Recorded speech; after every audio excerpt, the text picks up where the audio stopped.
COVID didn't really cause the digital adoption that you've all seen, and neither did it cause the digital disruption. It merely created a very, very strong motive for using what was already there. Nothing new has been launched. If you were in, for example, the business of servicing people face to face, that's a tricky business to be in going forward, and you need to understand that. If you're in the business of selling digital things, you are not affected at all. In fact, your business is moving really well. So you're moving work in space and time. You work somewhere else, but you work at different times at the same time. And so our working lives have changed fundamentally, and many of us are not aware of what a massive drain this has become for all of us. In a weird way, today, the heroes of this crisis are your IT teams. Because we seamlessly transition and the world continues to run purely because some really smart visionary leaders have been investing in IT for as long as we did. Instead of moving people, we are now moving work. Are actually being physically separated from each other, and the role of technology is really to replace that in a new way. Point is to understand ourselves, to be aware of our feelings and what that happens and how it impacts other people. So emotional self-awareness is the starting point for self-management, and it is the starting point for emotional intelligence, which leads to the ability to reinvent oneself.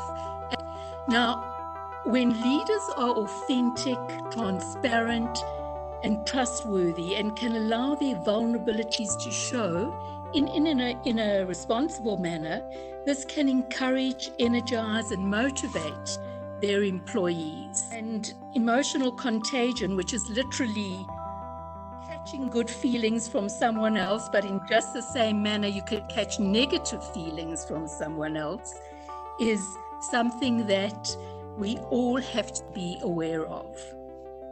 So when leaders learn to strengthen their ability to regulate their emotional state and understand how they are influenced by their feelings and reactions, expectations, thoughts and judgment, they are in a far better position to lead with empathy and emotional intelligence, and thereby increase more positive employee dynamics and performance management. And there are great tools for strengthening our emotional states. What can we be doing differently in a post-corona world? What could we be doing better? You got to keep your business running. You got to find a way to see your way through this, almost in hibernation. And then as we come out of this through level 3, level 2, level 1, and eventually out the other side, look at that. Cost Ovation talks about innovating around cost. In other words, how do I design a business to deliver to a customer only what they're willing to pay for? Because I think coming through this, you're going to find a huge swing to value. For some companies that are truly innovative, this is a great opportunity to use their resources to try and innovate more. But for smaller startups, of course, it's the same argument as small businesses, like less resources, so it might be tougher for them to survive. So, but I think we will see some interesting innovations coming through. A whole lot more individuals getting out there doing their own thing, and the idea of a normal is an illusion completely. The longest period without global war or global pandemic or global bankruptcy was the 30 years we were burning the planet. Normal is just what we're used to.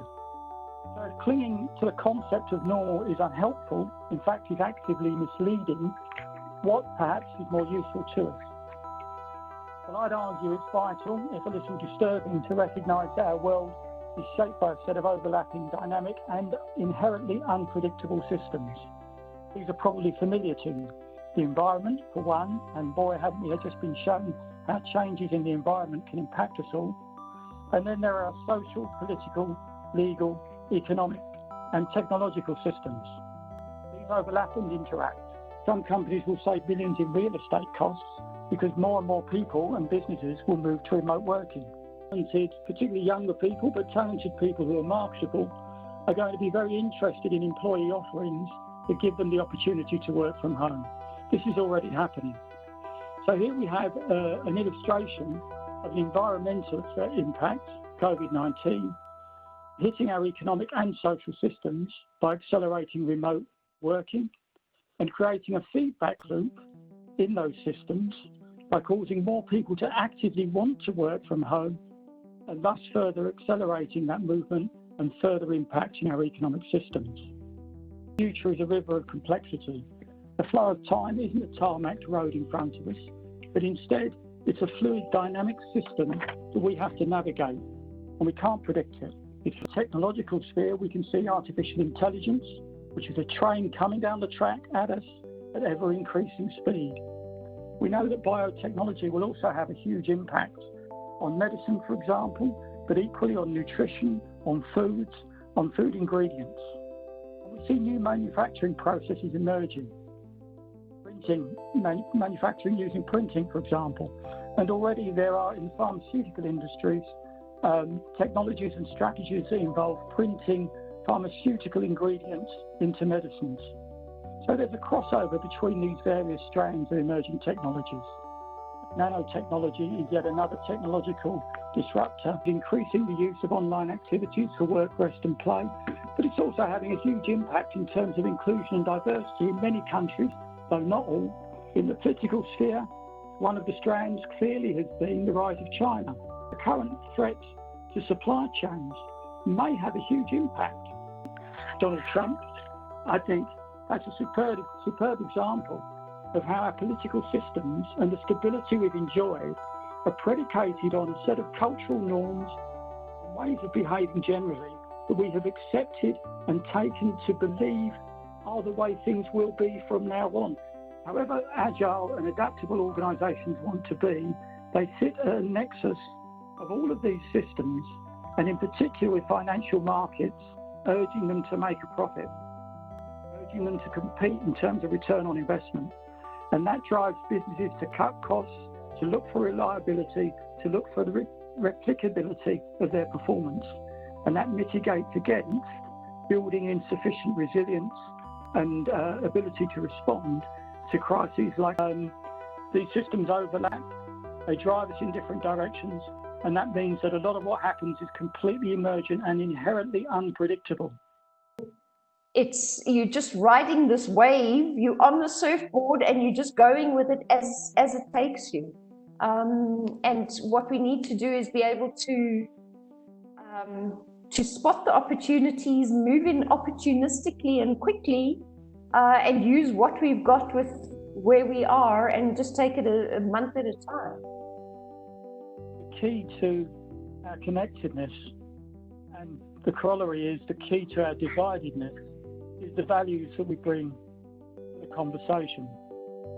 And it's so easy to connect and communicate and collaborate with people with whom we have shared values. So we live in a world, number one, where access to, in fact, what would have been impossible 200 years ago is now available to everybody, and we're all enjoying that, right?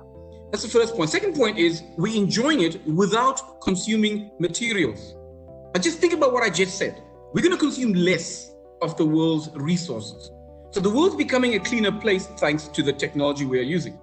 Finally, what it's done is it's allowed us to build an amazing network of connectedness. The problem is that the connectedness is really about transactional connection rather than emotional connection. And so it's very, very difficult to make an emotional connection on a digital platform. And that's something we really need to focus on and work with. And there's a huge amount of work being done on that. But I think the point is, there's definitely an answer in the world of technology, but it can't be the only answer. You go and you build this desperate desire for new things. The fact of the matter is, you don't need it. And so my sense is the problem's going to get solved through a lack of affordability. It's actually very exciting because I think we have access again to people or to spaces, to platforms that we wouldn't have had, in the old days, because we're so consumed in our current realities. Organisations that enhance and unlock the collective intelligence of all of the people working within them and all of the stakeholders outside of them are really missing a trick. Well, most of the comments I've heard is all based on scarcity. Like the last comment, which may be true, but hey, okay, all of the wealth is somewhere else, or all of the business is somewhere else. What I'm noticing is the fact that we don't have to travel across the world to do stuff like this. You know, we're connecting with amazing people essentially for free, and we're able to create value. So my question to you is, what if there wasn't an actual problem in this? What if what we're actually seeing is most of the restrictions and the constraints in our business were in our brain, and if we put in a new lens to look at the opportunities, we can find really amazing opportunities. The question is to get ourselves focused on what could be as opposed to what we've lost now. You know, and how will we help employees help that company achieve? It also, right now, when everything is broken down, this is the opportunity for the leaders to actually institute change the least amount of resistance, because everybody's in a stage where it's not now me protecting my turf, it's me making sure I've still got an income. And we are able to galvanize people, I feel, with the right mentality to work together to achieve new things. We get complacent when we stop learning. And I think the point is we all better develop learning agility super fast. You know, when rules change, everybody goes back to zero. If this is your system, how can you, as a team, as a collective, as an individual, constantly work within that system to adapt it, to change it? Spoke about continuously monitoring the environment. How do you get the early signals, the descriptive self-awareness to understand what is happening, shifts within the system, shifts from outside, which are really colliding with your system or potentially coming. The sales that came through from that event by actively not selling was 3 times higher than the most successful event preceding it. If you are clear on your intention and your purpose as a business, the customers will come because it's coming from a genuine place. Culture is one of the critical things going forward. To me, culture is the new stability. It's not up to the leader to fix the problems for everyone else. We should be working together. Everybody should be participating and contributing. But that also then changes the nature of the organization, because if one person is gaining at the expense of everyone else, that's not going to happen. That breakdown, as I mentioned earlier, where there's going to be a lot of individuals offering